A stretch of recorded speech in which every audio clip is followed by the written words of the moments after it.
आपलं नाव काय? माझं नाव गोपाल विठ्ठलराव पाटील. कुठून आलात आपण? मी माझं प्रॉपर गाव कळसा, तालुका दिग्रज, जिल्हा यवतमाळ. अच्छा, तुझं नाव? माझं नाव वैष्णवी सुदर्शन चोपडे.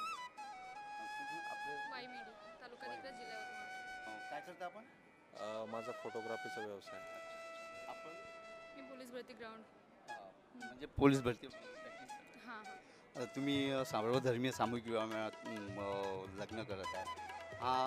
म्हणजे काय प्रेरणा मिळाली तुम्हाला, की तुमची काय इच्छा झाली की इथे आपण लग्न केलं पाहिजे? मला तरी असं वाटते की एवढ्या मोठ्या चांगल्या प्लेसवर जे विवाह सोहळा संपन्न होत आहे, असा विवाह सोहळा मी याच्या अगोदर कुठेच बघितला नाही. कारण जेव्हा मला इथलं नाव समजा कळालं की या ठिकाणी विवाह मेळावा होत आहे, आणि त्यानंतर मला तरी असं वाटते की इतर ठिकाणी एवढा खर्च वगैरे केल्यापेक्षा सगळ्या लोकांसमोर जे काही विवाह मेळावा संपन्न होत आहे आणि एवढ्या लोकांचे आशीर्वाद आमच्यासोबत राहणार आहे. एवढ्या लोकांचा आशीर्वाद आम्हाला पर्सनली जिथे काही विवाह आम्ही केला असता तर एवढ्या लोकांचा आशीर्वाद आम्हाला मिळाला नसता.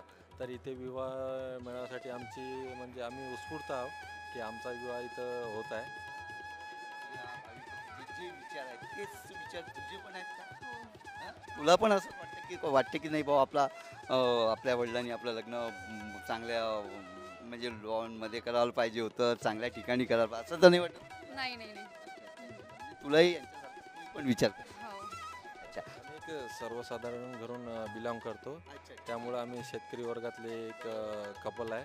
त्यामुळं आईवडिलांचे एवढे पैसेचं जे काही नुकसान केल्यापेक्षा सत्य परिस्थिती मला हेच आता मला तरी वाटते की म्हणजे कसं इतर खर्च आमचा खूप होत होता.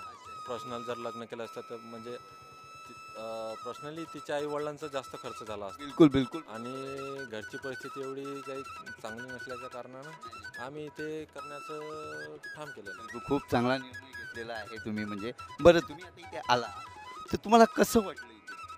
तुमची जेवणाची वगैरे असं काय काय गैरसोय वगैरे वाटली? नाही, आता आमचे पाहुणे वगैरे आलेत आहे. अच्छा. त्यांनी आम्हाला सांगितलं की जे सकाळपासूनचं आधी आम्हाला सांगितलं होतं की तुमच्यासोबत जे येणारे पाहुणे आहेत त्यांचं 9 वाजतापासून तर 3 वाजेपर्यंत त्यांचं आधी जेवण राहणार आहे. त्यानंतर लग्नाचं पण दुसरं जेवण राहणार आहे. त्याबद्दल आम्ही खूप खुश आहे की म्हटलं कुठलाच म्हणजे आता आम्हाला सांगितलं आमच्या पाहुणे लोकांनी जे जेवण वगैरे केलं की एकदम बढिया जेवण आहे.